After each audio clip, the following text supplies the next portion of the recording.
الحارس زغبة لما امضى في شباب بلوزداد امضى على ان يكون الرقم واحد في شباب بلوزداد، ان يكون الحارس اساسي. ما شكيتش رضوان، ما شكيتش انا. ما كاش واحد جوار على شكون زغبة هذا بوفون، ماشي بوفون باش يقول لهم انا نكون رقم واحد.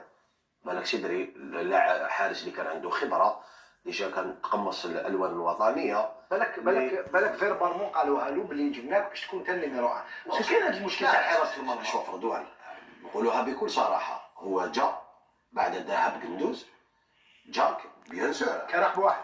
نو باسكو شعال ديجا الموسم اللي قبله ما كانش يلعب. تسمى اوتوماتيكمون تجيب شعال انت اسمه زغبه من السعوديه اوتوماتيكمون حيكون اساسي. بصح باش هو يقول لهم بلي انا لازم نكون اساسي ودارها العام اللي فات.